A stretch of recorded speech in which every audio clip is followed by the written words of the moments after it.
Hello दोस्तों, कैसे हैं आप सब लोग। आइए आज सुनते हैं गौतम बुद्ध और उनके शिष्य की कहानी।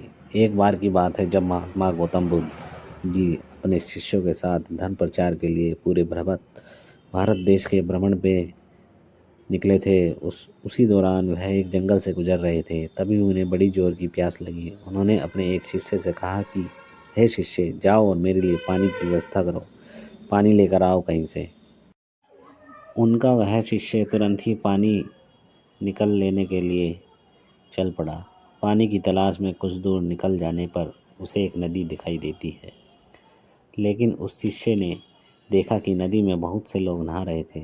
नदी में लोग पशुओं को धो रहे थे। नदी में कुछ औरतें कपड़े धो रही थी, कुछ लोग बर्तन धो रहे थे, वगैरह वगैरह। अर्थात वह नदी का पानी बहुत ही ज़्यादा गंदा दिखाई दे रहा था। शिष्य समझ नहीं पा रहा था कि उस गंदे पानी को कैसे अपने गुरु के पास ले जाए, क्योंकि इस नदी का पानी तो बहुत ही ज़्यादा गंदा है। वह पानी पीने के योग्य नहीं है। अर्थात वह शिष्य नाराज होकर वापस अपने गुरु के पास चला गया। गौतम बुद्ध से जाकर बोला, गौतम बुद्ध जी, उस गंदे पानी के बारे में बताया। उसने यह भी बताया कि यहाँ पर आसपास में और कोई भी ऐसा पानी नहीं है जो पीने के योग्य हो। फिर महात्मा गौतम बुद्ध ने अपने एक दूसरे शिष्य को आग्रह किया कि जाओ और कहीं से पानी खोज कर लेकर आओ। उनका शिष्य निकल पड़ा पानी की खोज में। उसने भी आसपास पहुंच छानबीन करने के बाद यह निष्कर्ष पाया कि सचमुच में कहीं भी पानी पीने योग्य नज़र नहीं आ रहा है। उनका यह दूसरा शिष्य उस नदी के पास जाकर खड़ा हुआ जहाँ पर उनका पहला शिष्य पानी की तलाश में आया हुआ था।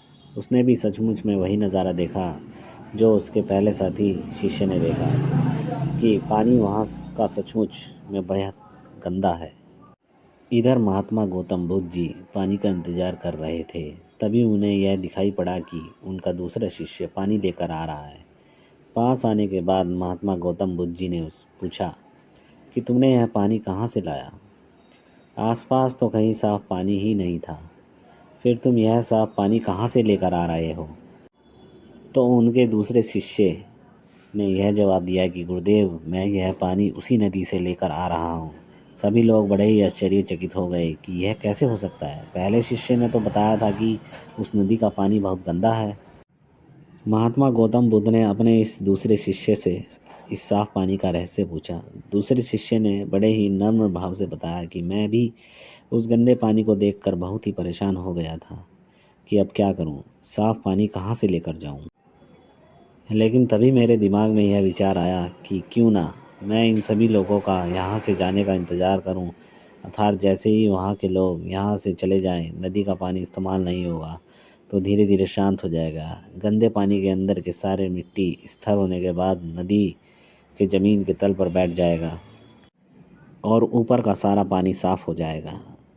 और अंततः यही मैंने किया, उन लोगों का जाने का इंतज़ार किया। जैसे ही वह लोग चले गए, पानी धीरे धीरे स्थिर होता गया तथा उस पानी में धुले हुए सारे गंदगी नदी के तल में जाकर बैठ गई, जिससे ऊपर का पानी साफ दिखने लगा। यानी पानी साफ हो गया और मैं वही साफ पानी लेकर आपके पास आया हूँ गुरुदेव।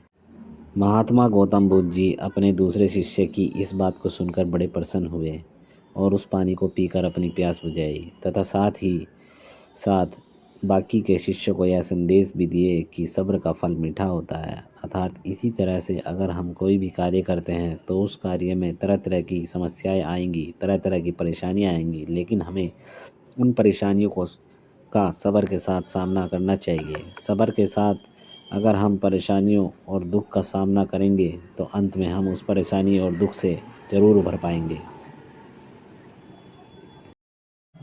दोस्तों, ऐसे ही हमारे जीवन में हम जब कोई भी कार्य करते हैं तो बहुत सारी परेशानियां आती हैं, बहुत सारे दुख आ सकते हैं, लेकिन उन परेशानियों का, उन दुखों का डटकर हमें सामना करना चाहिए। और सामने करते वक्त हमारे पास धैर्य और शब्द की बहुत खास ज़रूरत पड़ती है। तो दोस्तों, बिना डरे, बिना सहमे, सब्र करते हुए धैर्य के साथ परिश्रम करते रहें, अपना कर्म करते रहें, तो एक ना एक दिन आपको उसका फल अच्छा ज़रूर मिलेगा। तो यही है दोस्तों, आज की कहानी। मैं आशा करता हूँ कि आपको यह कहानी बहुत ही पसंद आई होगी और साथ ही साथ आपको इस कहानी से अपने जीवन से संबंधित बहुत सारी चीज़ों को सीखने को मिला होगा, जिससे कि आप अपनी लाइफ को बहुत बेहतरीन और सुखमय बना सकेंगे। Thank you.